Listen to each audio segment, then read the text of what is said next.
একটা ঘটনা মনে পড়ে গেল, সাইয়েদনা ওমর ফারুকের কথা। ওমরের নিকট একজন মুসলিম তার কাছে দুধ হাদিয়া নিয়ে চলে আসছে। দুধ এক গ্লাস দুধ নিয়ে বলতেছে, হুজুর আমিরুল মুমিনিন, আপনার জন্য আমি ঘন করে এক গ্লাস দুধ তার কাছে নিয়ে এসে বলছে, আপনার জন্য চমৎকার খাবার নিয়ে আসছি, আপনি এটা খাবেন। তিনি প্রশ্ন করলেন না, পেলেন তো খুব মজার জিনিস পাইছেন, খেয়ে ফেলছেন। খাওয়ার পরপরই প্রশ্ন করছেন, এই তুমি যে আমার জন্য হাদিয়া আনছো, এটা কি তোমার বাড়ির গরুর দুধ নাকি? তোমার কি গৃহপালিত কোনো পশুর দুধ তুমি নিয়ে আসছো, উটের দুধ নিয়ে আসছো, না কি নিয়ে আসছো বলো? কে না, এটা আমি রাষ্ট্রের পক্ষ থেকে গরিবদের জন্য যেটা বরাদ্দ হয় সেটা পেয়েছি, এরপর যেহেতু আমি পাইছি এটা আমি আপনাকে হাদিয়া দিলাম, আপনার জন্য তো জায়েজ। দেখছেন ফতুয়া মারতেছে কিন্তু। ওমর ফারুক বললেন, ঠিক আছে তুমি যাও। সাইয়েদনা ওমর ফারুকের চোখ অশ্রু সজল হয়ে গেল, চোখে পানি চলে আসছে। কাঁদতে কাঁদতে তিনি মনে মনে ভাবতেছেন, যদি আমি মারা যাই, আল্লাহ যদি আমাকে প্রশ্ন করেন, সরকারের জিনিস বাইতুল মালের খাবার তোমার পেটে কেন, কেমন করে জবাব দেব? সেই জন্য করলেন কি, বেশি পরিমাণ পানি পেটের মধ্যে ঢুকায় নিলেন, এরপরে নখ পাঁচটা একসঙ্গে গলার মধ্যে ঢুকায় দিয়ে জোরপূর্বক সমস্ত খাবারগুলো পেট থেকে বের করে দিলে। আমার বন্ধুগণ, আমার ভাইয়েরা, এটাই হচ্ছে আল্লাহর সামনে একদিন দাঁড়াতে হবে, আল্লাহর সামনে জবাবদিহিতার কাঠগড়ায় দাঁড়িয়ে জবাব দিতে হবে। এই অনুভূতিকার মধ্যে যদি থেকে যায়, সে বান্দার আদর্শ এমনই হতে পারে, এমনই হবে, এটাই স্বাভাবিক। কি পরিমাণ তার মধ্যে আমানত কাজ করতো, আমানত রক্ষার ব্যাপারে খুব তিনি সজাগ ছিলেন। আল্লাহ রাব্বুল আলামিন সুন্দর করে বলছেন, সূরা নিসার 58 নম্বর আয়াতে বলছেন, ইন্নাল্লাহা ইয়া'মুরুকুম আন তু'আদ্দুল আমানাতি ইলা আহলিহা ওয়া ইযা হাকামতুম বাইনান নাসি আন তাহকুমু বিল আদল ইন্নাল্লাহা নি'মা ইয়া'iদুকুম বিহি। জোরে বলুন আল্লাহু আকবার। আমার বন্ধুগণ, কি আমানত তিনি শিখিয়েছেন সাহাবে কেরামকে। সাইয়েদনা ওমর ফারুকের কথাই যখন চলে আসলো, আমানতের ব্যাপারে একটি অত্যন্ত গুরুত্বপূর্ণ একটা তথ্য দিচ্ছি। রাষ্ট্রের তহবিলের রক্ষকের কাছে সেই তহবিলে একটা মাত্র দিনার ছিল। কয়টা দিনার বলেন? একটা দিনার ছিল। সেই দিনার তিনি পেলেন। ওমর ফারুকের ছেলেকে ডাক দিয়ে বললেন, তোমাকে একটা দিনার দেওয়া হলো, এটা রাষ্ট্রের তহবিলে জমা ছিল, পড়েছিল। সেটা নিয়ে তিনি বাড়িতে চলে গেলেন। ওমর ফারুক দেখলেন তার ছেলের হাতে একটা দিনার। তিনি সেই রক্ষককে ডাক দিয়ে বললেন, তুমি এই জিনিসটা আমার ছেলেকে দিলে কেন? সঙ্গে সঙ্গে তিনি আবার তাকে ফেরত দেওয়ালেন। ফেরত দিয়ে তিনি বললেন, আমি কি কিয়ামতের দিন এই একটা দিনার নিয়ে উম্মতের বিরুদ্ধে অভিযোগের সম্মুখীন হব?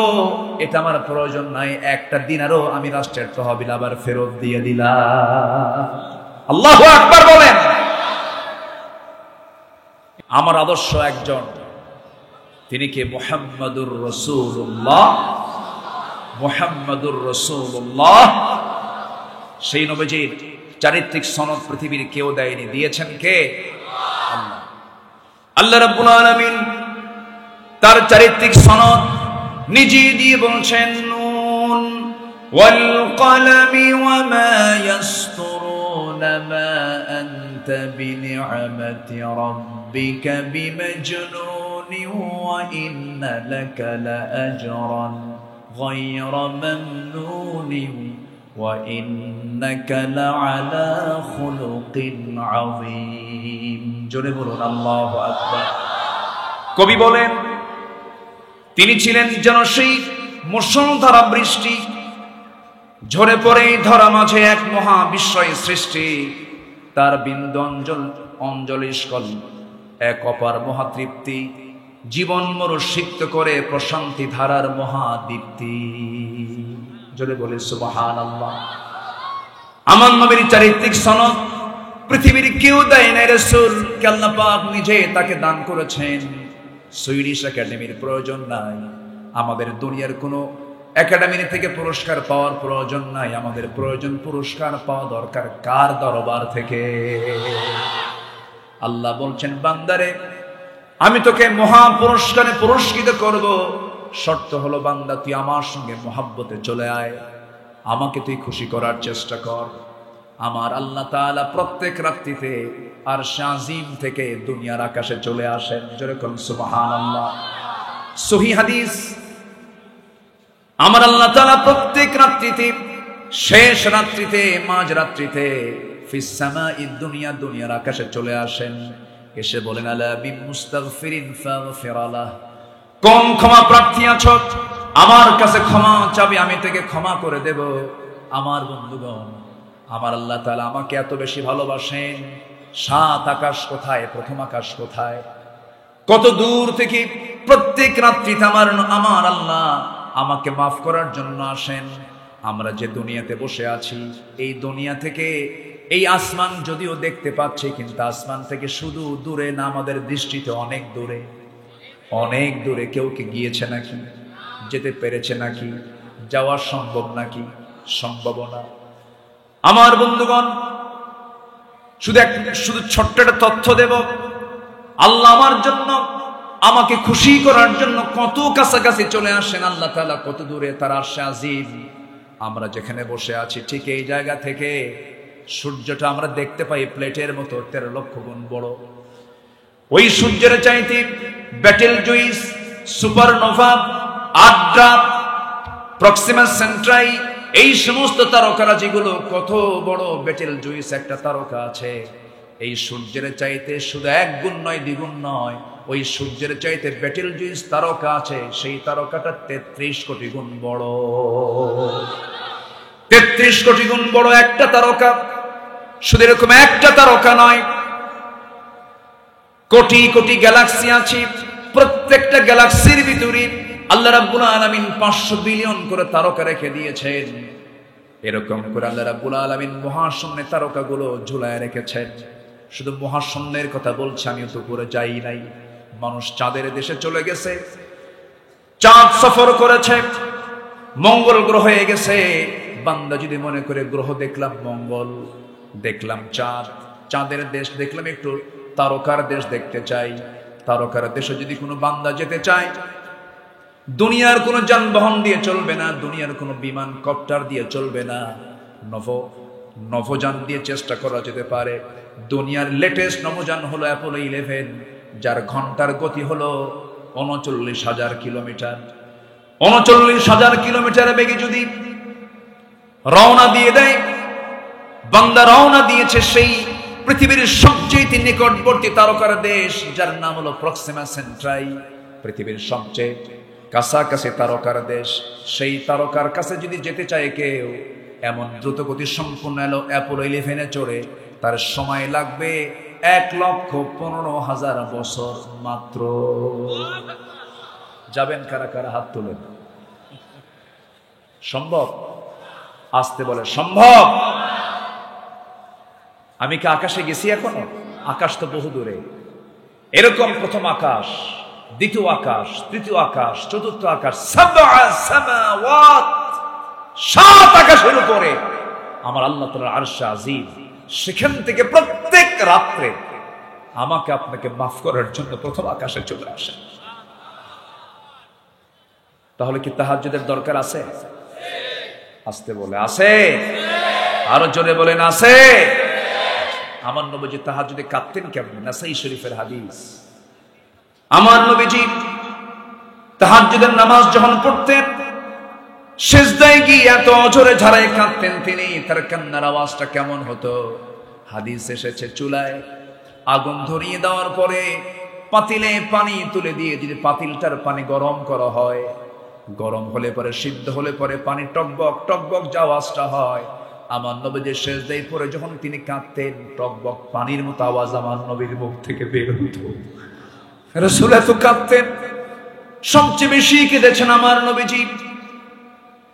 যায় নামাজ ভিজে যেত, এত কান্না তিনি কাঁদতেন। এই কান্নার অধিকাংশ কারণ ছিল আমি এবং আপনি, আমার উম্মত। জোরে কোন সুবহানাল্লাহ। ইন তুআযিবহুম ফাইন্নাহুম ইবাদুক। আল্লাহ তুমি যদি আযাব দাও, তুমি যদি শাস্তি দাও, তারা তো তোমার বান্দা, তুমি আমার উম্মতগুলোকে মাফ করে দাও। কাল হাশরের ময়দানে সবাই বলবেন নফসি নফসি, আমার নবীজি বলবেন উম্মতি উম্মতি। এই জন্য আদর্শ মডেল দরকার একজন ব্যক্তির, মুহাম্মদ সাল্লাল্লাহু। যে নেতাকে আমি কবরে পাবো, যে নেতাকে আমি মিজানে পাবো, যে নেতাকে আমি পুলসিরাতে পাবো, যে নেতাকে আমি হাউজে কাউসারে পাবো, যে নেতাকে আমি কাল হাসরের ময়দানে পাবো, সেই নেতাকে নেতা না বানায়া দুনিয়ার উল্লুক ভাল্লুককে নেতা বানাবেন, কিয়ামতের দিন মুসিবতে পড়ে যাবেন। অতএব আমার আপনার জন্য আজকে সিদ্ধান্ত হলো, আমরা দল করব নবীর দল, দল করব আল্লাহর দল। সবাই রাজি আছেন? আল্লাহ কবুল করুন, জোরে বলি আমিন। আমার ভাইয়েরা, অনেক লম্বা কথা, রাসূলের আদর্শে আখিরাতের পথ এবং পথেও 10টি পয়েন্ট আমি কথা বলতে চাই। নাম্বার 1 হলো আমার নবীজির যে আদর্শের যে আখিরাতের পথ এবং পথেও নাম্বার 1 হলো নবীজির ভিতরে তাওহীদের পথে দৃঢ়তা এবং একনিষ্ঠতা ছিল। তাওহীদের পথে তিনি খুব দৃঢ় ছিলেন এবং একনিষ্ঠ ছিলেন। সবাইকে একনিষ্ঠ হওয়ার জন্য তিনি আহ্বান করেছেন। আল্লাহ রাব্বুল আলামিন সূরা হুদের মধ্যে বলছেন, সূরা হুদের 112 নম্বর আয়াত, ফাস্তাকিম কামা উমিরতা ওয়া মান তাবা মাআকা ওয়ালা তাতগাউ ইন্নাহু বিমা তা'মালুনা বাসীর। জোরে বলুন আল্লাহু আকবার। হে রাসূল, আমি আপনাকে যা আদেশ করেছি তার উপরে আপনি অটল থাকুন, অবিচল থাকুন। আপনি কখনো ঘাবড়াবেন না, আপনি কখনো দুমড়ে মুচড়ে যাবেন না। একজন মুজাহিদ কখনো বসে থাকে না, বসে থাকে না। যতই আসুক বাধা, যতই আসুক বিপদ, ভেঙে পড়ে না, ভেঙে পড়ে না। একজন মুজাহিদ কখনো বসে থাকে না, বসে থাকে না। সামনে থাকলো হাজার পাহাড় তার, দুশ্মন হলো না হয় বেসুমার। সামনে থাকলো হাজার পাহাড় তার, দুশ্মন হলো না হয় বেসুমার। তবুও সে সামনে চলে, তবুও সে সামনে চলে, থমকে দাঁড়ায় না, থমকে দাঁড়ায় না। একজন মুজাহিদ কখনো বসে থাকে না, বসে থাকে না। আল্লাহ কবি মতিউর রহমান মল্লিকের কবরটাকে জান্নাতের টুকরা বানায় দেয়। জোরে বলি আমিন। এক একটা গান, এক একটা ওয়াজ, এক একটা গান, এক একটা শিল্প। আল্লাহু আকবার বলেন। আমরা কি দুমড়ে মুচড়ে পড়বো? আমরা সামনের দিকে এগিয়ে থাকবো। ফাস্তাকিম কামা উমিরতা। এই আয়াত যখন নাজিল হয়, আমার নবীজির দাড়িগুলো পাকতেছিল, জীবনের শেষ সময়। তখন তাকে বলা হলো, হুজুর আপনি তো বুড়ো হয়ে যাচ্ছেন, দাড়ি পাকতেছে। আমার রাসূল বললেন, সূরা হুদের 112 নম্বর আয়াত আমাকে বুড়া বানিয়ে দিয়েছে। এই আয়াত খুব ভারী আয়াত। এই আয়াতটার দিকে তাকালে আমার দারুণ ভয় লাগে। আল্লাহ যেন আমাদের সবাইকে দ্বীনের উপরে ইস্তেকামাত থাকার তৌফিক দান করেন। জোরে বলি আমিন। আমি হামজার বুক ফুলিয়ে ইসলাম গ্রহণ করার পর কুরাইশদের রাগ চরমে উঠেছিল। তারা বুঝতে পারল মুহাম্মদ বিন আব্দুল্লাহর শক্তি বনু হাশিমের সমর্থনেই তারা তাওহীদের আন্দোলন চলছে। বিভিন্ন ষড়যন্ত্র শুরু করে দিল, বয়কট করলো। আমরা সবাই জানি এক পর্যায়ে চরমভাবে যখন লেগে গেল, আবু তালেব, আমার ডান পাশে যিনি বসে আছেন, উনি কিন্তু মুসলিম আবু তালেব। কিন্তু যে আবু তালেবের কথা বলছি, যদিও মুসলিম না, কিন্তু নবীর সারা জীবনের মানে কি বলবো আমি, এত বড় খেদমত তিনি করেছেন। অনেক সাহাবীর কিসমতে এত বড় খেদমত করা জোটে নাই। কিন্তু খেদমত করলে হবে কি, মোহাব্বত ছিল কিন্তু আনুগত্য ছিল না। আবু তালেব বলে ফেললেন, মুহাম্মদ তোমার চুল পরিমাণ কোনো ক্ষতি করবে এমন কোন লোককে তোমার সামনে আসতে দেব না, আমি তোমার সাথে আছি। আবু তালেব যদিও কাফের, অভদ্র না ভদ্র, আজ থেকে অভদ্র না ভদ্র, ভদ্র কাফের তিনি ছিলেন। আমি তাকে তিনি শব্দে সম্বোধন করি। রাসূল তাকে খুবই চেষ্টা করেছেন দ্বীনের পথে আনার জন্য। জোর তো করেননি, মাঝে মাঝে ইশারা ইঙ্গিতে বলতেন কিন্তু কাম হয়নি, কারণ হেদায়েতের একদম মূল মার্কাজ, হেদায়েত দিবেন যিনি, তিনি আমার কে? আস্তে হেদায়েত যিনি দিবেন তিনি আমার কে? আল্লাহ। যদি তাই হতো নূহ পারতেন তার ছেলেকে দ্বীনে আনতে, যদি তাই হতো লূত আলাইহিস সালাম পারতেন তার বউকে দ্বীনে আনতে, যদি তাই হতো ইব্রাহিম আলাইহিস সালাম তিনি তার আব্বাকে ফিরে আনতে পারতেন, কিন্তু পারেন নাই, কারণ হেদায়েত একমাত্র কার হাতে? আসতে বলবেন না, কার হাতে? আল্লাহর হাতে। কুরাইশরা আমার নবীজির দাওয়াতকে রুখে দেওয়ার জন্য মক্কার বিখ্যাত বাইতুল্লাহর দেওয়ালে একটা চুক্তিনামা ঝুলিয়ে দিল, যেখানে উল্লেখ ছিল মুহাম্মদ এবং তার অনুসারীদের কোন ধরনের অর্থনৈতিক সামাজিক কোন সম্পর্ক রাখা যাবে না। তাদের বিরুদ্ধে নিষেধাজ্ঞা শিরোধার্য করা হলো। শেষ পর্যন্ত সাহাবায়ে কেরাম খাবার পেলেন না। গাছের লতাপাতা, চামড়া, এই সমস্ত খাবারগুলো খেতে খেতে শেষ পর্যন্ত কোষ্ঠকাঠিন্য হলো। পায়খানাগুলো ছাগলের পায়খানার মতো কটকট হয়ে গেল। এবং এই কষ্টের ভিতরে থাকতেই অল্প বয়স্কা ফাতিমা রাদিয়াল্লাহু তাআলা আনহা অল্প বয়সে তিনি দুনিয়া থেকে বিদায় নিয়েছিলেন। এবং এতটাই কষ্ট সাহাবীদের ভিতরে ছিল, খাবার না পেয়ে ওই পাথরের উপরে হালকা মাঝে মাঝে বৃষ্টি যখন হতো কিছু ঘাস জন্মাতো, সেই ঘাসগুলো চাবায়া চাবায়া সাহাবায়ে কেরাম ক্ষুধা নিবারণ করেছেন। কি কষ্ট তারা করেছেন! 3 বছর। কয় বছর বলেন তো? 3 বছর। কিন্তু কেউ কি দিন থেকে বের হয়েছেন? কেউ দিন থেকে বের হননি। দিনের উপর অবিচল থেকেছেন।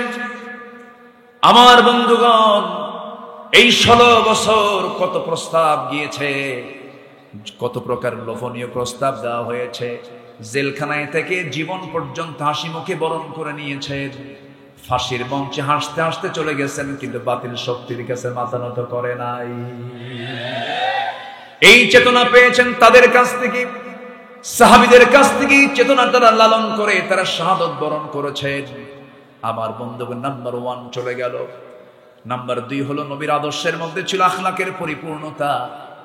আমার আল্লাহ রাসূলকে আল্লাহ তাআলা এমন আখলাক দান করেছেন যার সমস্ত দিক আমার রাসূলের মধ্যে আল্লাহ পাক পরিপূর্ণ আকারে দিয়েছিলেন। শামাইলে তিরমিজির মধ্যে এসেছে, সাইয়েদনা আলী বলেন, নবীর চরিত্রের ব্যাপারে তার কাছে জানতে চাওয়া হলে তিনি বললেন, কানা রাসূলুল্লাহ সাল্লাল্লাহু আলাইহি ওয়াসাল্লাম দাইমাল বিশর সাহালাল খুলক লাইনাল জানিব লাইসা বিফাদ্দিন ওয়ালা গালিযিন ওয়ালা সাহাবিন ওয়ালা ফাহাশিন ওয়ালা আইয়াবিন ওয়ালা মুশাহিন ইয়াতাগাফালু আম্মা লা ইয়াশতাহি। আমার নবীজি নাম্বার 1 সহজ সরল ছিলেন। নাম্বার 2 কোমল হৃদয়ের অধিকারী ছিলেন। নাম্বার 3 তিনি কঠিন স্বভাবের ছিলেন না। তিনি উচ্চ স্বরে কথা বলতেন না, অশ্লীল ভাষা প্রয়োগ করতেন না, কারো দোষ খুঁজে বেড়াতেন না, কৃপণ ছিলেন না। তিনি অপছন্দনীয় কথা এড়িয়ে যেতেন। তিনি কাউকে নিরাশ করতেন না, মিথ্যা প্রতিশ্রুতিও দিতেন না। নাম্বার 9 হলো 3টি বিষয় থেকে তিনি বিরত থাকতেন: ঝগড়া বিবাদ, অহংকার করা, অপ্রয়োজনীয় কথাবার্তা বলা। এই 16 বছর অহংকার ছিল কিনা বলেন? আসতে বলছ, অহংকার ছিল কিনা বলেন? চিন্তা করুন, ছাত্ররা তাদের ন্যায্য আন্দোলন চালিয়ে যাচ্ছিল, বৈষম্য বিরোধী আন্দোলন তারা চালাচ্ছিল যে না, কোটা বাতিল করতে হবে, বৈধ একটি আন্দোলন। গুরুত্বপূর্ণ একটি জায়গা থেকে, চেয়ার থেকে বলা হলো, রাজাকারের নাতিপুতিরা চাকরি পাবে। এটি কি বিনয়ের কথা না অহংকারের কথা? বিনয়ের কথা না অহংকারের কথা? অহংকারের কথা। সম্মানিত ভাইয়েরা, যারাই অহংকার দেখিয়েছে যুগে যুগে, অহংকার পেয়েছে যা, ধ্বংস হয়েছে তা। মাটির সঙ্গে মিশায়া দিয়েছেন তিনি আমার কে? আসতে বলবেন না, তিনি আমার কে? আমার নবীজির ভিতরে চুল পরিমাণ কোনো অহংকার ছিল না। সবার সঙ্গে মিশে মিশে কথা বলতেন মুহাম্মদ সাল্লাল্লাহু। অপ্রয়োজনীয় একটা ওয়ার্ড আমার নবীর জীবনে মুখ থেকে বের হয়নি। অপ্রয়োজনীয় একটা ওয়ার্ড আমার নবীর মুখ থেকে বের হয়নি। মাইক পেলেই যা মুখে আসতো তাই বলতো। এক প্রতিবন্ধী নেতা ছিল, প্রতিবন্ধী নেতা। প্রতিবন্ধী বললাম এই জন্য, নোয়াখালীর দিকে তার বাড়ি। প্রতিবন্ধী নেতা, বুঝতেছেন তো? খালি বলতো খেলা হবে। একটা গুরুত্বপূর্ণ জায়গা থেকে এমন জাতি অযাচিত, এত হালকা কথা কোন মানুষ বলতে পারে না। কোথায় খেলা হবে? কই খবরই তো। আরেকজন তো 70 রাকাত তাহাজ্জুদ পড়তো, হ্যাঁ তো নাই দেশে। ও এই খেলা হবে কথার রূপকার, হ্যাঁ সবার আগে ভাগছে। সম্মানিত বন্ধুগণ, ওরা আমাদেরকে রাজাকার বলে 16 বছর গালি দিয়েছিল। কোন রাজাকার পাকিস্তানে যায় নাই, শুধু হিন্দুস্তানের রাজাকাররা হিন্দুস্তানে গিয়ে সব শেল্টার নিয়েছে। ঠিক কিনা? আমরা যাব না, আমরা দেশকে ভালোবাসি। আমরা দেশকে কি ভালোবাসি? আমরা দেশি বাঁচবো, দেশি মরবো। জোরে বলি ইনশাআল্লাহ, আর জোরে বলি ইনশাআল্লাহ। ওরা দেশ থেকে টাকা পাচার করেছে, সব সম্পদ নিয়ে তারা ইউরোপ আমেরিকায় পাড়ি দিয়েছে। আপনি একটা আলেমের বাড়ি ইউরোপে পাবেন না,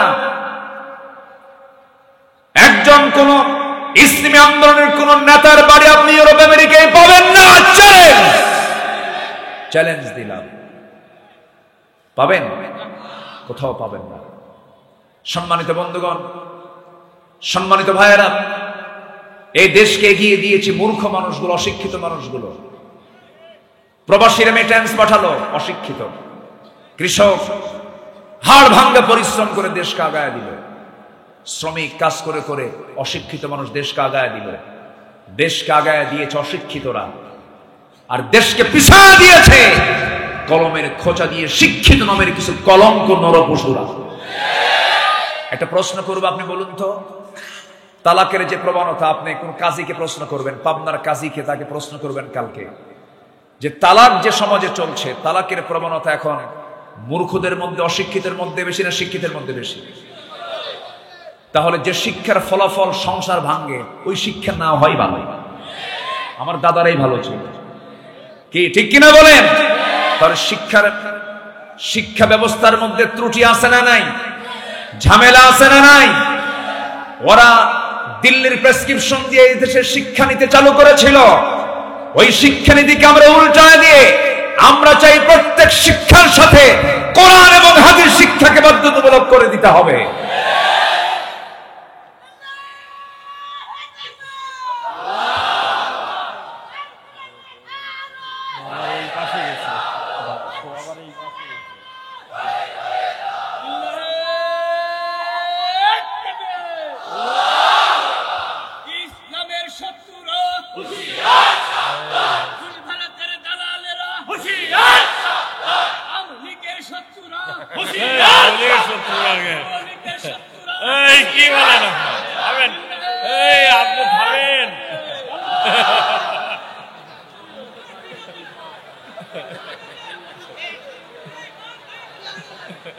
উদ্দেশ্য ঠিক আছে, কিন্তু স্লিপ টাং হয়ে গেছে। যাই হোক, কিছু ফ্লেভার পাইছে ওই লোকে। আচ্ছা, যাই হোক, হতে পারে। সম্মানিত ভাইয়েরা, আমি কি আলোচনা চালাবো? তো মাঝে মাঝে দু একজন যে ওঠা বসা করেন, একটু বসেন, জিকির করি লা ইলাহা, আরো জোরে লা ইলাহা,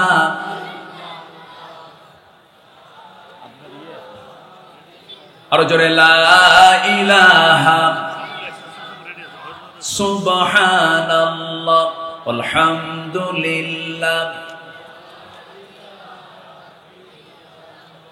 লা ইলাহা ইল্লাল্লাহু মুহাম্মাদুর রাসূলুল্লাহ সাল্লাল্লাহু আলাইহি ওয়াসাল্লাম। নাম্বার 3 হলো তওবা এবং ইস্তেগফার। তওবা করব কার কাছে? আস্তে বলুন, তওবা করব কার কাছে? আল্লাহর কাছে। মাফ চাবো কার কাছে? আমাদের কান্নার জায়গা 2 না 1? কার কাছে কাঁদবো আমরা? কিন্তু কিছু যুবক আছে মেয়ের জন্য কান্দে, যুবতীর জন্য কান্দে। এরকম কিছু যুবক আছে না নাই? পাবনাতেও আছে না নাই? একটু বসুন, রাত তো খুব বেশি হয়নি, একটু ধৈর্য ধরে আর কিছু সময় একটু মাহফিলের হক তো আদায় করতে হবে আপনাকেও। একটু বসুন না, জোরে বলি ইনশাআল্লাহ। আর জোরে বলুন ইনশাআল্লাহ। আমি ধমক দিতে চাচ্ছি না, একটু মহব্বত নিয়ে বলছি, দয়া করে দয়া করে দয়া করে আমি করজোরে মিনতি জানাচ্ছি, আর একটা লোকও এরপরে আর নড়বেন না। আমি খুব অল্প সময় শেষ করব, শুধু পয়েন্টগুলো আমি সামারাইজ করে বলার চেষ্টা করছি। একটু বসুন, একটু। জি, আমরা মাফ চাইবো কার কাছে? আল্লাহর কাছে। মাফ করার জন্য একজনই আছেন, তিনি আমার কে? কাঁদলে পরে ফলাফল পাওয়া যাবে একজনের কাছে, তিনি আমার কে? আপনি কোন ব্যক্তির কাছে কাঁদবেন, বলবে ও ধান্দায় কাঁদবে, কোন একটা লক্ষ্য ওর আছে এই জন্য কাঁদবে। দুনিয়ার কারো কাছে কাঁদবেন, সে একটা মাইন্ড করতে পারে, কিন্তু আল্লাহর কাছে আপনি কাঁদবেন, এই কান্নার অবশ্যই একটা ফলাফল কে দিবেন? আসতে বলবেন না, কে দিবেন? আল্লাহ দিবেন। আল্লাহ রাব্বুল আলামিন বলেন, তুবু ইলাল্লাহি জামিআন আইয়ুহাল মুমিনুন লাআল্লাকুম তুফলিহুন। সূরা নূর আয়াত নাম্বার 31। আল্লাহ রাব্বুল আলামিন তওবার ব্যাপারে হুকুম দিচ্ছেন, আর এক জায়গায় বলছেন তুবু ইলাল্লাহি তাওবাতান নাসুহা। তওবার গুরুত্ব এত বেশি, আল্লাহ রাব্বুল আলামিন তওবা নামে একটা সূরা পর্যন্ত নাযিল করেছেন। আমার নবীজি বলেন, তুবু ইলাল্লাহ ফাইন্নী আতুবু ইলাই ফাইন্নী আতুবু ফিল ইয়াউমি মিয়াতা মাররা। ও আমার সাহাবীরা, তোমরা তওবা করো আল্লাহর কাছে, আমি রাসূল নিজে সারা দিনে 100 বারেরও বেশি বার তওবা করি। জোরে বলে সুবহানাল্লাহ। আমার রাসূলকে আল্লাহ পাক ইস্তিগফার করতে বলেছেন, যারা পারেন ঠোঁট মিলিয়ে বলুন, ফাসাব্বিহ বিহামদি রাব্বিকা ওয়াস্তাগফিরহু ইন্নাহু কানা তাওয়াবা। আমরা কার কাছে মাফ চাবো বলেন? আল্লাহর কাছে মাফ চাবো। বান্দা যখন আল্লাহর দিকে 1 হাত আগায়, আল্লাহ তার দিকে 10 হাত আগান। ওমান তাকাররাবা ইলাইয়া শিবরান তাকাররাবতু ইলাইহি যিরাআন ওমান তাকাররাবা ইলাইয়া যিরাআন তাকাররাবতু ইলাইহি বাআন ওয়া ইযা আকবালা ইলাইয়া ইয়ামশি আকবালতু ইলাইহি ওয়া হারফিলু মুত্তাফাকুন আলাইহি। যে ব্যক্তি আমার দিকে হেঁটে হেঁটে আসে, আমি তার দিকে দৌড়ায় দৌড়ায় যাই, যে আমার দিকে 1 হাত আগায়, আমি তার দিকে 10 হাত আগাই। জোরে বলি সুবহানাল্লাহ। মাফ করার জন্য কে আছেন? আমি গুনাহ করব, মাফ করবেন কে? আমি তওবা করব, মাফ করবেন কে? আল্লাহ মাফ করে দিবেন। এই জন্য মাফের সবচাইতে বড় উত্তম জায়গা হলো আজান শোনার সঙ্গে সঙ্গে কোথায় যাওয়া? আসতে বলবেন না, কোথায় যাওয়া? মসজিদে যাওয়া। কয় ওয়াক্ত নামাজ? আল্লাহ আমাকে ডাকেন দিনে কয়বার বলেন? 5 বার। একটি স্পেশাল সময়, সেটা কোনটা বলেন? তাহাজ্জুদ। মোট কয়বার হলো? 6 বার হলো। এই 6টার সময় আমরা একটু আল্লাহর ডাকে সাড়া দেব, আল্লাহকে খুশি করার জন্য স্পেশালি সেজদা দিয়ে দেব। আপনার গুনাহ যত বড়ই হোক না কেন, বান্দা যখন ওযু বানায়, ওযুর সঙ্গে সঙ্গে তার অঙ্গ প্রত্যঙ্গের সগীরা গুনাহগুলো মাফ হয়ে যায়। হাত মাফ হয়ে যায়, মুখমণ্ডলের সগীরা গুনাহগুলো মাফ হয়ে যায়। 2 পা যখন ধৌত করে, 2 পায়ের সগীরা গুনাহগুলো মাফ হয়ে যায়। বান্দা যখন নামাজে দাঁড়ায়, আল্লাহ বান্দার সামনে দাঁড়ায়া যান। বান্দা যখন সূরা ফাতিহার আলহামদুলিল্লাহি রাব্বিল আলামিন বলে, আল্লাহ বলেন হামিদানি আবদি। আর রহমানির রহিম যখন বলে, আসনা আলাইয়া আবদি। মালিক ইয়াউমিদ্দিন যখন বলে, আল্লাহ বলেন মাজ্জাদানি আবদি। ইয়্যাকা না'বুদু ওয়া ইয়্যাকা নাস্তাঈন পর্যন্ত যখন বান্দা বলে, হাদা বাইনি ওয়া বাইনা আবদি ইহদিনাস সিরাতাল মুস্তাকিম থেকে শুরু করে ওয়ালাদ-দাল্লিন পর্যন্ত যখন বান্দা বলে, আল্লাহ বলেন বান্দারে এতক্ষণ ধরে তুই আমার কাছে যা যা চাইলি, সমস্ত চাওয়াকে পাওয়া করে তোর তামাম জিন্দেগীর সমস্ত গুনাহগুলোকে মাফ করে দিলাম। আমরা নামাজ পড়ব কয় ওয়াক্ত? আসতে বলো না, কয় ওয়াক্ত বলেন? আমার নেতা হতে হবে বেনামাজি না নামাজি? বেনামাজি না নামাজি? আমরা এই বিষয়টা খেয়াল করব, কারণ ইয়াউমা নাদউ কুল্লা উনাসিম বিইমামিহিম। কিয়ামতের দিন আল্লাহ রাব্বুল আলামিন প্রত্যেক ব্যক্তিকে হাজির করবেন তার নেতা সহ। নেতা যদি বেনামাজি হয়, কর্মী যদি নামাজি হয়, মানান না বেমানান? বলেন, মানান না বেমানান? বেমানান হয়ে যাবে, এমন নেতা আমরা বানাবো না। নাম্বার 4 হলো আল্লাহর সামনে দাঁড়ানোর ভয়। সকল হারামকে আমরা বর্জন করব, আল্লাহর সামনে আমাকে দাঁড়াতে হবে। এই জন্য সকল হারামকে বর্জন করে পবিত্র জীবন গঠন করব। আখিরাতের নাজাত প্রাপ্তির জন্য আমরা এই প্ল্যানে আমরা সামনের দিকে চলবো। রাসূলের আদর্শ আমরা এটাই খুঁজে পাই। আল্লাহ রাব্বুল আলামিন সুন্দর করে বলছেন, ওয়া আম্মা মান খাফা মাকামা রাব্বিহি ওয়া নাহান নাফসা আনিল হাওয়া ফাইন্নাল জান্নাতা হিয়াল মাওয়া। জোরে বলুন আল্লাহু আকবার। ভিতরে তাকওয়া আনতে হবে, নিজের ভিতরে আল্লাহর ভয় আনতে হবে। ছোট্ট একটা ঘটনা মনে পড়ে গেল, সাইয়েদনা ওমর ফারুকের কথা। ওমর ফারুককে সবাই চিনেন তো? কয় নাম্বার খলিফা বলেন? বলেন, জোরে বলেন, কয় নাম্বার খলিফা? বহুদিন আগে এক মাহফিলে বলেছিলাম, ওমর ফারুককে চিনেন কে? 500 থেকে এক ছেলে দাঁড়ায় বলে, হুজুর আমি চিনি। কে? আমাদের বাড়ির দোতলায় ভাড়া থাকে। তো বললাম, তুমি তো 100 তে 100 পাইছো, তোমার বুদ্ধি যা উত্তরও তাই। কিন্তু এই ওমর তো সেই ওমর না। এই ওমর হচ্ছেন সেই ওমর যে ওমরের নিকট একজন মুসলিম তার কাছে দুধ হাদিয়া নিয়ে চলে আসছে। দুধ 1 গ্লাস দুধ নিয়ে বলতেছে, হুজুর আমিরুল মুমিনিন, আপনার জন্য আমি সুন্দর করে দুধটা ঘন করে, পাবনার কি খাওয়া যায় বলেন তো? পাবনার ঘি না, পায়েস আছে না? পায়েস খুব লোভনীয়, তো এটাকে খুব ঘন করা হয়। 1 মণ দুধে কি 1 কেজি? হ্যাঁ, 1 কেজি চাল। কতটুকু হয় এটা জানো? 2-3 কেজি এরকম হয়তো পরিমাণ হয়। এত বড় টেস্ট, এত মজা। কিন্তু আজকে কিন্তু খাই নাই। আজকে কিন্তু মিস হয়েছে, কালকে যেন এটা মিস না হয় কোনো মেহমানের। পাবনায় আসলে পায়েস খাওয়া হবে না, এটা তো খুব অপূর্ণতা থেকে যায়। আলহামদুলিল্লাহ বলেন, জোরে বলি আলহামদুলিল্লাহ। তো সাইয়েদনা ওমর ফারুক রাদিয়াল্লাহু তাআলা আনহু বসে আছেন, একজন দুধ ঘন করে 1 গ্লাস দুধ তার কাছে নিয়ে এসে বলছে, আপনার জন্য চমৎকার খাবার নিয়ে আসছি, আপনি এটা খাবেন। তিনি প্রশ্ন করলেন না, পেলেন তো খুব মজার জিনিস পাইছেন, খেয়ে ফেলছেন। খাওয়ার পরপরই প্রশ্ন করছেন, এই তুমি যে আমার জন্য হাদিয়া আনছো, এটা কি তোমার বাড়ির গরুর দুধ নাকি? তোমার কি গৃহপালিত কোনো পশুর দুধ তুমি নিয়ে আসছো? উটের দুধ নিয়ে আসছো না কি নিয়ে আসছো বলো? কে না, এটা আমি রাষ্ট্রের পক্ষ থেকে গরিবদের জন্য যেটা বরাদ্দ হয় সেটা পেয়েছি। এরপর যেহেতু আমি পাইছি, এটা আমি আপনাকে হাদিয়া দিলাম, আপনার জন্য তো জায়েজ। দেখছেন ফতুয়া মারতেছে কিন্তু।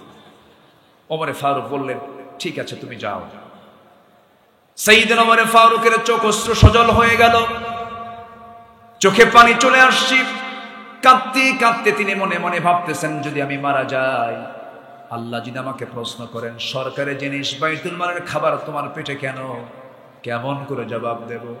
সেই জন্য করলেন কি, বেশি পরিমাণ পানি পেটের মধ্যে ঢুকায় নিলেন। এরপরে নখ 5টা একসঙ্গে গলার মধ্যে ঢুকায় দিয়ে জোরপূর্বক সমস্ত খাবারগুলো পেট থেকে বের করে দিলে। আমার ভাইয়েরা, সাইয়েদনা ওমর ফারুক রাদিয়াল্লাহু তাআলা আনহু রাষ্ট্রের মধু নিয়ে এসেছেন। 4 ভাগ করবেন, 5 ভাগ করবেন, 1 ভাগ তিনি নেবেন আর 4 ভাগ প্রতিবেশী নেবেন। স্ত্রীর কাছে এসে বলছেন, স্ত্রী শোনো, এই যে 1 বোতল মধু আনছে, রাষ্ট্রের মধু ভাগাভাগি করে নিতে হবে, সমান ভাগে 5টা ভাগ করো। 1 অংশ আমাদের আর 4 অংশ হলো প্রতিবেশীর। এই কথা বলে তিনি মধুর বোতলটা তিনি হ্যান্ড ওভার করলেন স্ত্রীর কাছে। বলছেন, স্ত্রী তুমি এটাকে ভাগ করো। 1 মিনিট যেতে না যেতেই বললেন, স্ত্রী তোমাকে আমি ভাগ করতে দেব না, দাও বোতলটা আমার হাতে দিয়ে দাও। কিচ্ছু কথা না বলে প্রতিবেশীর ঘরে চলে গেলেন। প্রতিবেশীর কাছে কি বলছেন, প্রতিবেশী আমার, এই যে মধু তোমাকে দিলাম, সমান 5 ভাগে ভাগ করবে। 1 ভাগ আমাকে দিয়ে বাকি 4 ভাগ এই 4টা ঘরে তুমি সহ সমান করে নিয়ে নিবা। তিনি তার অংশের মধুটুকু নিয়ে বউয়ের কাছে এসে বলছেন, বউ আমার, আমি তোমার কাছে একটু লজ্জাবোধ হচ্ছে, আমার তোমার কাছে মধুর বোতল দিয়েছিলাম, আবার ফেরত নিয়েছিলাম, মন খারাপ হতেই পারে, কিন্তু আমি কি তোমাকে ট্রাস্ট করি, আমি তোমাকে বিশ্বাস করি, আমি রাষ্ট্র চালাই, তুমি আমার পরিবারে চালাও, বাচ্চাদের রান্না বান্না করে দাও, বিশাল বড় খেদমত তুমি আমার পরিবারের জন্য করো, আমার সন্তানদের তুমি মা, আমি তোমাকে সম্মান করি। আল্লাহি তাল্লাহি বিল্লাহি, আমি তোমাকে সন্দেহ করে গ্লাসটা মধুর বোতলটা হাতের ভিতর থেকে নিয়ে নেই নাই। নেওয়ার উদ্দেশ্য হলো মধুভাগের দায়িত্ব আমি তোমাকে না দিয়া প্রতিবেশীর হাতে জন্য দিয়েছি, কারণ মধু হলো তরল জিনিস। তুমি যখন এটাকে মাপতে যাবে, ভাগ করতে যাবে, যতই তুমি সমান ভাগে ভাগ করো না কেন, তরল মধু হওয়ার কারণে, লিকুইড হওয়ার কারণে কিছু মধু তোমার হাতে লেগে যাবে।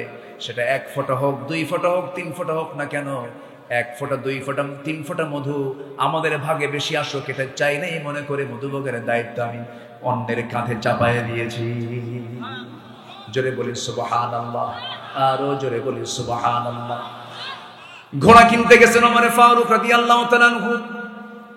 তিনি তখন স্টিল খলিফাতুল মুসলিমিন, 40টা রাষ্ট্রের তিনি রাষ্ট্রপ্রধান। চলে গেছেন ঘোড়া কেনার জন্য। ঘোড়া কিনেছেন, ঘোড়াওয়ালার কাছ থেকে টাকা পয়সা দিয়ে দিয়েছেন, ঘোড়াও কিনে নিয়েছেন, দেখে শুনে নিয়েছেন। ঘোড়ার পিঠে চড়ে তিনি বাড়িতে চলে আসবেন। আগের যুগে মানুষ ঘোড়া কিনতে যেত, যেমন আজকের যুগে হোন্ডা কিনতে যায়, গাড়ি কিনতে যায়। আগের যুগে কি কিনতে যেত? ঘোড়া কিনতে যেত। ঘোড়া কিনে বাড়িতে ফিরে আসতেছেন। বাড়িতে আসার আগেই তার ওই ঘোড়ার 4টা পা অকেজো হয়ে পড়ে গেছে। উনি মনে মনে চিন্তা করলেন, ঘোড়াওয়ালা আমার কেমন বড় ঠকান ঠকালো, ঘোড়া তো অচল ঘোড়া, অসুস্থ ঘোড়া দিয়েছে। ফেরত চলে গেলেন। ফেরত গিয়ে বললেন, ও ঘোড়াওয়ালা, তুমি আমাকে কেমন করে ঠকালে কেন? অচল ঘোড়া আমাকে দিলে কেন? এই ঘোড়া আমি নেব না, তুমি ফেরত নিয়ে নাও। ঘোড়াওয়ালা বলছে, আমিরুল মুমিনিন, আমার জানা মতে আমি আপনাকে অচল ঘোড়া দেই নাই। আপনার কাছে চলে যাওয়ার পর ঘোড়া অচল হয়ে গেছে, অসুস্থ হয়ে পড়েছে।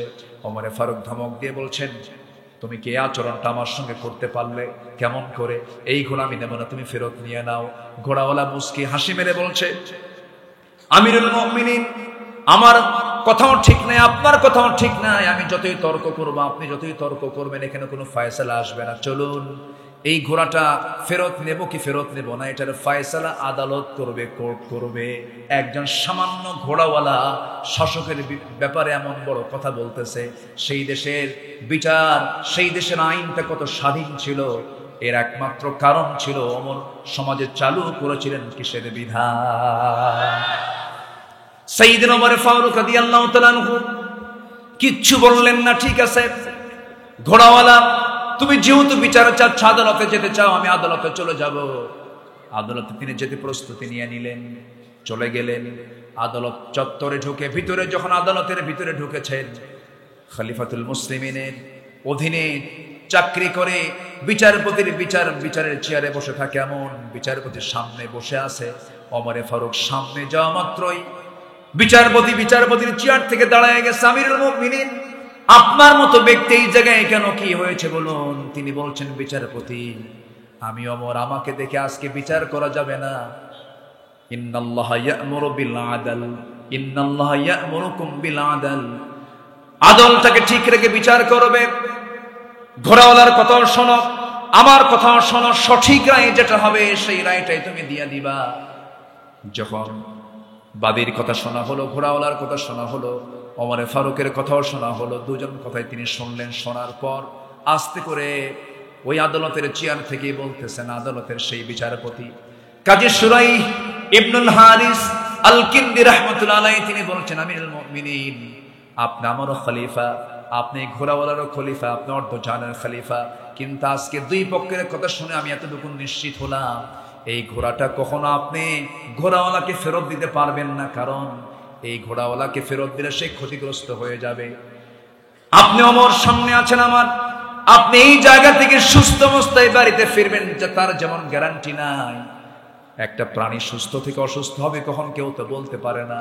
যেহেতু মালিকানা শেষ হয়ে গেছে, কেনা বেচা সম্পূর্ণ কমপ্লিট হয়ে যাওয়ার পর, আপনার মালিকানা যাওয়ার পর ঘোড়াটা অসুস্থ হয়ে পড়েছে, এই ঘোড়া ফেরত দেওয়ার কোনো সুযোগ নাই। ওমর ফারুক আস্তে করে সেই জায়গা থেকে চলে গেলেন বাড়িতে। পরের দিন তিনি মাজলিস শুরার বৈঠকে বসেছেন, সমস্ত লোকজনদেরকে নিয়ে বসে পরামর্শের বৈঠকে বলছেন, শোনো, অমুক আদালতে একজন বিচারপতি আছে, খুব সাহস, তার আমার বিরুদ্ধে রায় দিয়েছে। এই আমার বিরুদ্ধে রায় দেওয়ার কারণে, তার সাহসিকতার কারণে তার পদোন্নতি আমি ওমর দিতে বাধ্য হলাম। সুবহানাল্লাহ। আমার বন্ধুগণ, আমার ভাইয়েরা, এটাই হচ্ছে আল্লাহর সামনে একদিন দাঁড়াতে হবে, আল্লাহর সামনে জবাবদিহিতার কাঠগড়ায় দাঁড়িয়ে জবাব দিতে হবে। এই অনুভূতি কারোর মধ্যে যদি থেকে যায়, সে বান্দার আদর্শ এমনই হতে পারে, এমনই হবে, এটাই স্বাভাবিক। নাম্বার 5 হলো, নবীর আদর্শের মধ্যে আমানতদারিতা ছিল, বিশ্বস্ততা ছিল। কি আমানতদার তিনি ছিলেন, কি পরিমাণ তার মধ্যে আমানত কাজ করত, আমানত রক্ষার ব্যাপারে খুব তিনি সজাগ ছিলেন। আল্লাহ রাব্বুল আলামিন সুন্দর করে বলছেন সূরা নিসার 58 নম্বর আয়াতে বলছেন, ইন্নাল্লাহা ইয়া'মুরুকুম আন তু'আদ্দুল আমানাতি ইলা আহলিহা ওয়া ইযা হাকামতুম বাইনান নাসি আন তাহকুমু বিল আদল ইন্নাল্লাহা নি'ম্মা ইয়া'iদুকুম বিহি। জোরে বলুন আল্লাহু আকবার। আমার বন্ধুগণ, কি আমানত তিনি শিখিয়েছেন সাহাবে কেরামকে। সাইয়েদনা ওমর ফারুকের কথাই যখন চলে আসলো, আমাদের ব্যাপারে একটি অত্যন্ত গুরুত্বপূর্ণ একটা তথ্য দিচ্ছি। রাষ্ট্রের তহবিলের রক্ষকের কাছে সেই তহবিলে একটা মাত্র দিনার ছিল। কয়টা দিনার বলেন? একটা দিনার ছিল। সেই দিনার তিনি পেলেন। ওমর ফারুকের ছেলেকে ডাক দিয়ে বললেন, তোমাকে একটা দিনার দেওয়া হলো, এটা রাষ্ট্রের তহবিলে জমা ছিল, পড়েছিল। সেটা নিয়ে তিনি বাড়িতে চলে গেলেন। ওমর ফারুক দেখলেন তার ছেলের হাতে একটা দিনার। তিনি সেই রক্ষককে ডাক দিয়ে বললেন, তুমি এই জিনিসটা আমার ছেলেকে দিলে কেন? সঙ্গে সঙ্গে তিনি আবার তাকে ফেরত দেওয়ালেন। ফেরত দিয়ে তিনি বললেন, আমি কি কিয়ামতের দিন এই একটা দিনার নিয়ে উম্মতের বিরুদ্ধে অভিযোগের সম্মুখীন হব? এটা আমার প্রয়োজন নাই। একটা দিনারও আমি রাষ্ট্রের তহবিল আবার ফেরত দিয়ে দিলাম। আল্লাহু আকবার বলেন। এই দেশে বহু মন্ত্রী মন্ত্রণালয় চালিয়েছে। আপনার পাবনার একজন গর্বিত মন্ত্রী ছিলেন, শিল্পমন্ত্রী। জানেন তো? জানেন তো? শহীদ আল্লামা কে? মতিউর রহমান নিজামী রাহিমাহুল্লাহ। তার প্রত্যেকটা কথায় মুক্তর দানার মতো, মুক্তের সদৃশ কথা। একটা কথাও তার অতিরিক্ত অপ্রয়োজনীয় কথা আমি তার মুখ থেকে কখনো বের হতে দেখিনি, আমার চোখে পড়েনি। আল্লাহু আকবার বলেন। যত মন্ত্রণালয় মন্ত্রীরা চালিয়েছেন, সবচাইতে ফ্রেশ মন্ত্রণালয় চালিয়েছেন এই মন্ত্রী। আল্লাহু আকবার বলেন। যখন ওরা দেখলো এই লোকগুলো যদি ক্ষমতার মসনদে চলে যায়, এই দেশ তো দক্ষিণ এশিয়ার শ্রেষ্ঠ দেশে রূপ নেবে, সেদিন থেকে ষড়যন্ত্র শুরু হয়েছে। ষড়যন্ত্রকে রুখে দাঁড়াতে হবে। সামনে ইসলামী নেতৃত্ব গড়ে তুলতে হবে, আদর্শ নেতৃত্ব গড়ে তুলতে হবে। সামনের দিনকে ইসলামের দিন মনে করে আমাদেরকে মাঠে ময়দানে কাজ করতে হবে। দাওয়াতের সম্প্রসারণ করতে হবে।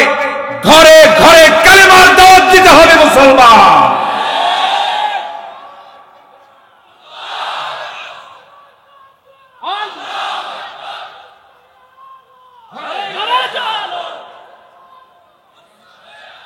আল্লাহ কবুল করুন, জোরে বলি আমিন। সাইয়েদনা ওমর ফারুক রাদিয়াল্লাহু তাআলা আনহু একদিন কি আমানত দেখেন। এক প্রদেশের গভর্নর তার কাছে আসছেন। তিনি খোঁজ নিলেন বাইতুল মালের কি খবর, গরিবদের কি অবস্থা, সব কি ঠিকমতো বন্টন টন্টন হয়েছে কিনা। এবার উল্টো এখন গভর্নর প্রশ্ন করছেন ওমর ফারুক, আমিরুল মুমিনিন, আপনার পরিবারের কি অবস্থা?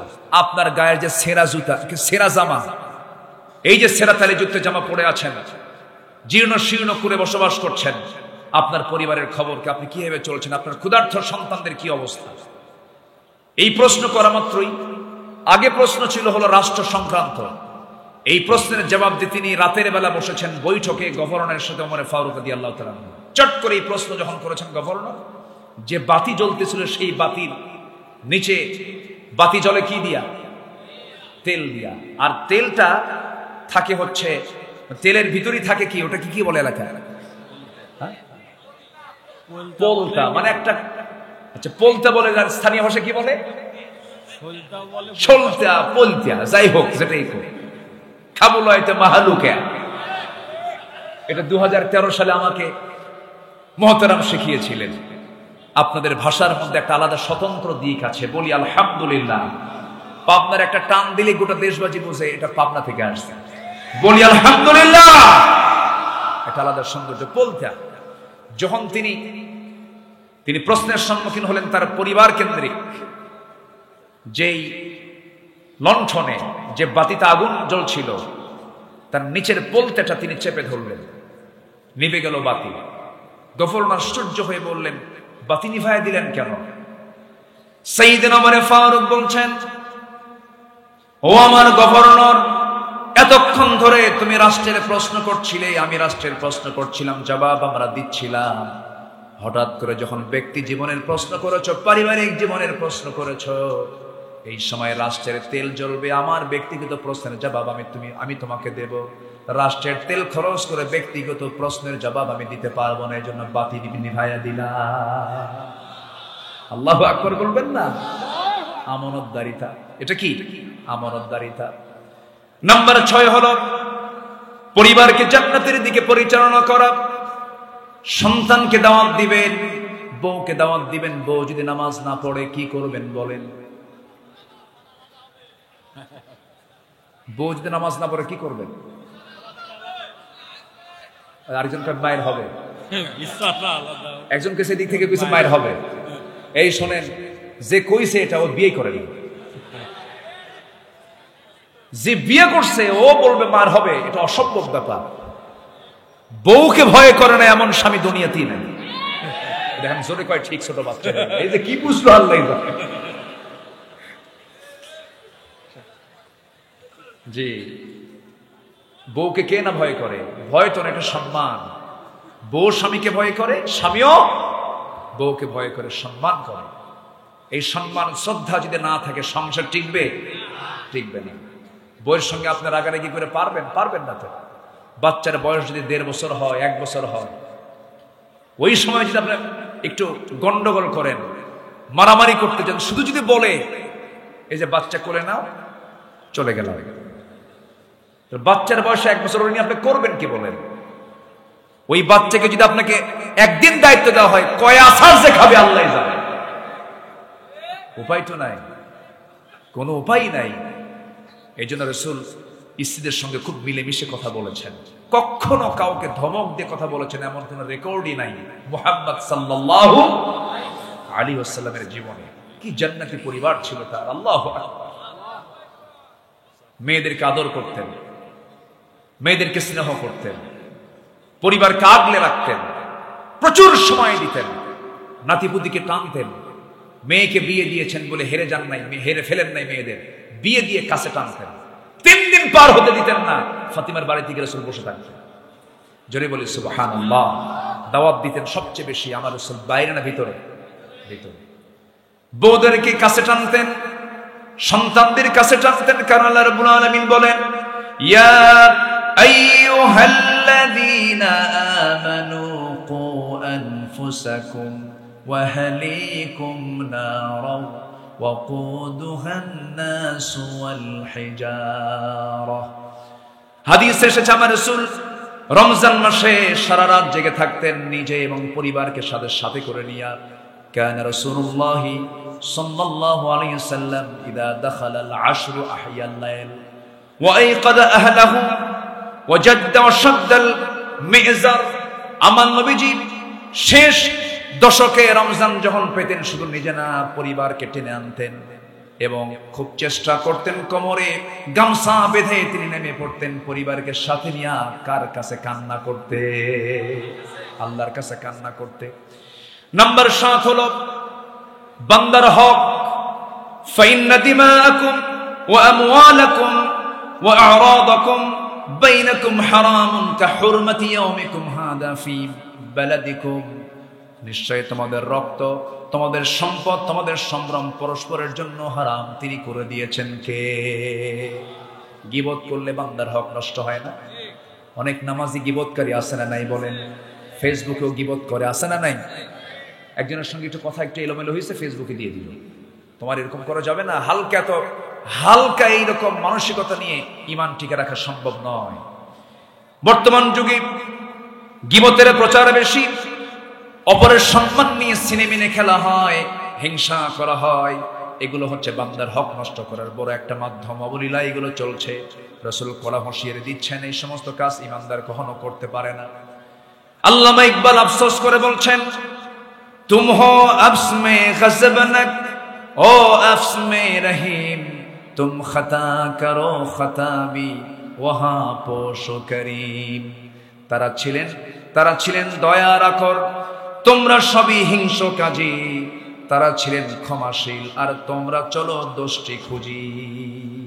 আমরা সংকীর্ণ হব না উদার হব? সংকীর্ণ হব না উদার হব? নাম্বার 8 হলো পার্থিব জীবনের উপরে আখিরাতকে প্রাধান্য দেওয়া, কারণ এই দুনিয়া তো শেষ হয়ে যাবে, দুনিয়া ফুরে যাবে, কিন্তু যেটা কোনোদিন ফুরবে না সেটা হলো আখিরাত। আখিরাতের শুরু হবে কিন্তু শেষ হবে না। দুনিয়ার শুরু আছে, যার শেষও আছে, কিন্তু আখিরাত যেদিন শুরু হবে সেদিন থেকে কোনোদিন আখিরাত আর কোনোদিন ফুরাবে না। ইআমালু